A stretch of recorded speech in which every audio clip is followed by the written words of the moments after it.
as a teen into his early 20s. Ended up, paying for a lot of shit, getting shot. He chose to move away. He moved fucking states away to get away from the shit, to do better for his family, to do better for his life.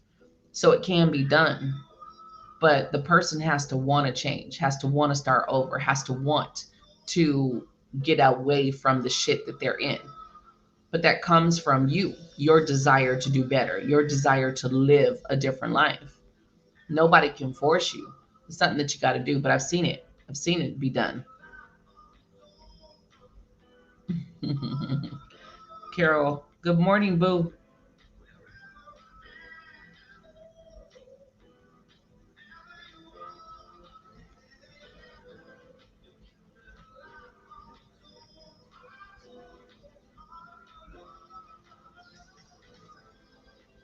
All right. That's what I'm saying. I get it as a mom. Let me tell you, I wanted to save my daughter from her abusive ass boyfriend.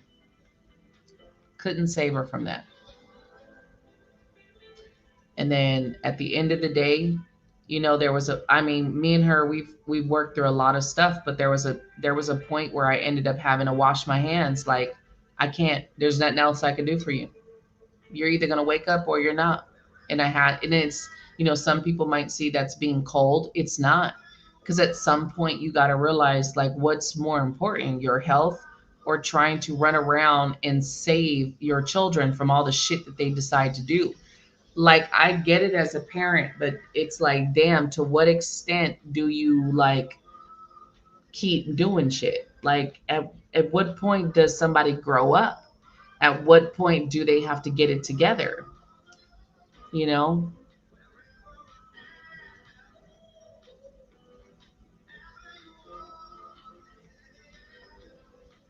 and if they're not ready to get healing on that, Mandy, if they're not ready to heal from their father passing, what are you really going to do about it?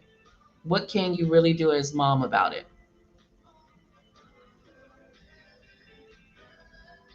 It is very hard. It's very hard to sit and try to talk to someone who's not ready, they fight you back because they're comfortable with what they're doing. Not really, because deep down inside they're dying, right? But there's really nothing that you can do besides drive yourself crazy. You know what I mean? What made me realize is when I tried to help my daughter in her abusive boyfriend, and then I ended up losing my place because of the shit. And that made me realize to never put myself in a situation again. As much as I love my kids, as much as I love my family, it made me realize to never put myself in that situation to try to save people in that way, because you just can't save them from their lessons. They have their own lessons. And I can't stress this enough as a parent. Yes, as children, we're guides to keep them safe. But once they start getting older, they have their own lessons. You can't save them from everything. And I know it's hard to just be like, well, fuck. But at some point, you got to understand that they have their own karma in this life. They have their own life lessons. They have their own shit that they're supposed to work through, just like you did. They're no different just because they're your kids. They're no different. They're still spirits that came for a journey, right? So you have to try to just be the guide, try to be the positive guide, regardless to what they choose to do, regardless if they don't fucking take the advice. All you can do is keep being the positive guide, reinforcement to that positivity. But if they never take your advice, there's nothing you can do about it. It's a harsh reality. It really is.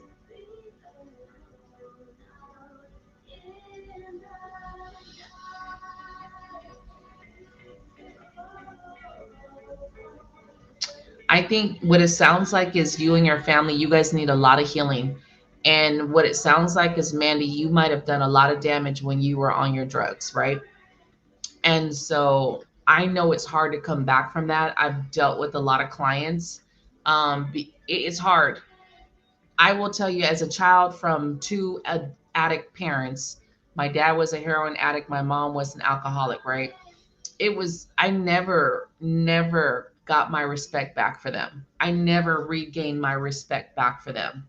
It wasn't until I was older that I started to understand a lot of the things that they had been through, but that was out of, after conversations and talking and understanding a lot of things, because I lost my respect for them when I was a kid and didn't regain that shit back until like damn near my 40s doing all my healing. Okay? It's not the fact of you taking from them. I'm pretty sure there's some circumstances of why they're mad at you. Okay? There's never of, like, even with my parents, they thought they were holding shit together. They thought they were doing the very best they could. But there's moments that I remember my dad being high as a fucking kite on heroin, or my mom and my dad fighting, my dad beating the shit out of my mom. So even though sometimes we're like, well, it wasn't that bad, but to your children it was. There's these moments that you can't take away from them. You can't take their experience away either. You know what I mean? It's just something that has to be worked through. So they're not calling you names just to call you names. They're hurt and they're mad off something. That's a harsh reality that you gotta kind of stand in, right? I know it's not easy. I've had these conversations with my mom, and my mom would break down and she would get pissed and she would get mad. But it's just like, this is how I feel. As your child, this is how I feel. This is how I feel it went. And you can't take somebody else's experience away from them. It's their experience. And I know it hurts. Just like I just wanted to be a better mom, but I ended up shit, my daughter feeling abandoned because I worked too much, you know? And there were times I was a functionally alcoholic. I was a functioning alcoholic. So I wasn't someone who was plastered around the house. I wasn't drunk around the house or anything. Um,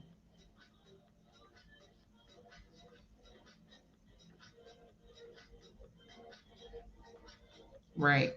But that's what I'm saying. And I don't know your specific story. I'm just saying, like, I'm pretty sure they have their own memories.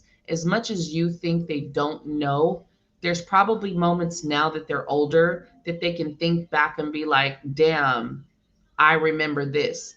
Because a lot of people think they're hiding their addiction, right? They think they're hiding it, but that's probably the furthest case of the scenario. Kids aren't as stupid as we think they are. They're not.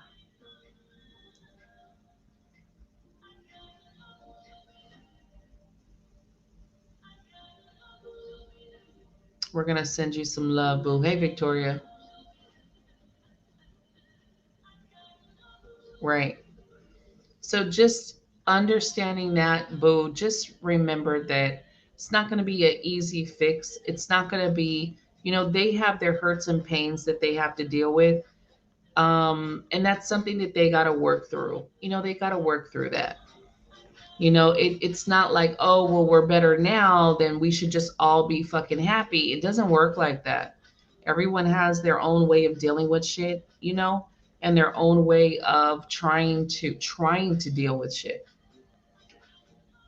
So it's just one of those things, like, the most you could do for the adult one is pray for him. And the two ones that are not adults, what you can do is do everything in your power to get them back and give them a better life until they're 18. That's what you can do.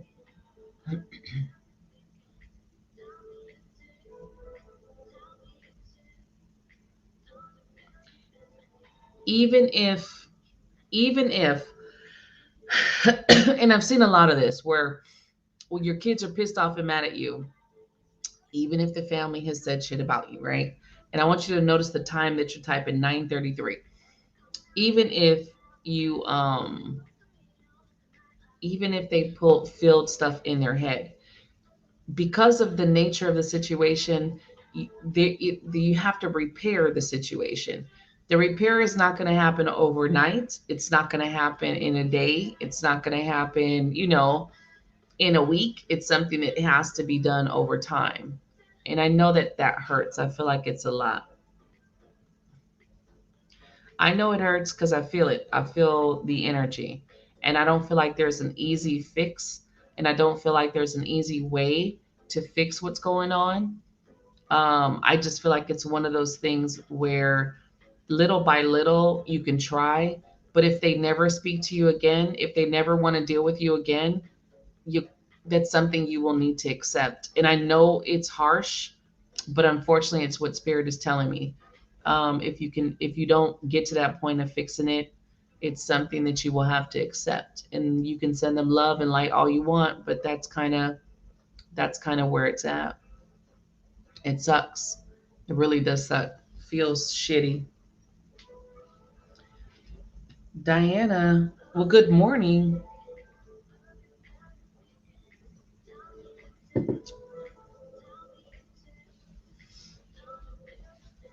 I'm actually gonna go and get shit ready. I just wanted to pop on and, I don't know what happened to Oracle this morning. I don't know what happened to her. Maybe she's sleeping. Why are you crying, boo? What's wrong with you?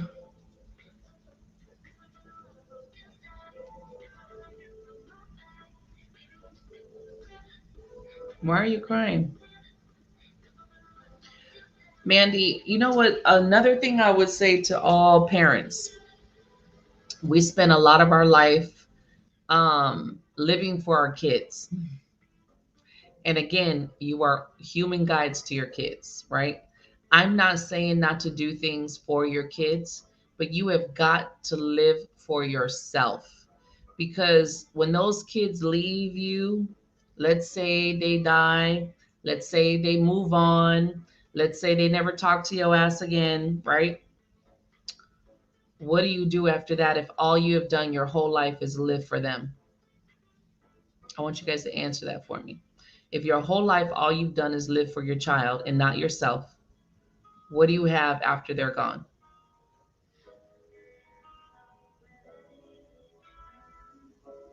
You can have this hair, Donna. I will send it to you in a box.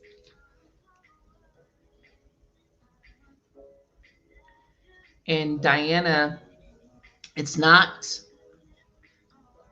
I'm not going to say you're not loving the wrong people, but you got to ask yourself the bigger question of why am I loving the wrong people? Why am I giving my heart to people that are wrong? Why am I calling in these kind of people in my life?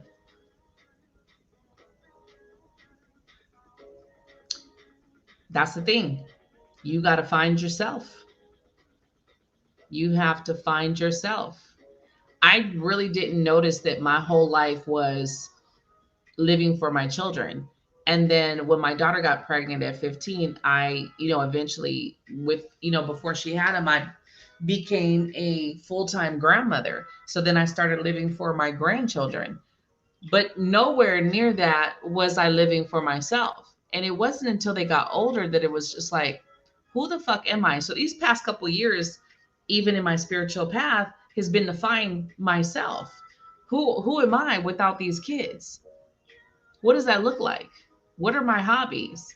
What are my goals? Like who am I without these children? And so I feel like every parent needs to understand that you need to, who are you without these kids? Yes, I know there are children, but you're not living for them. You're supposed to be living for you. You're just the guide for them on their path. You were chosen to be the human guide for them.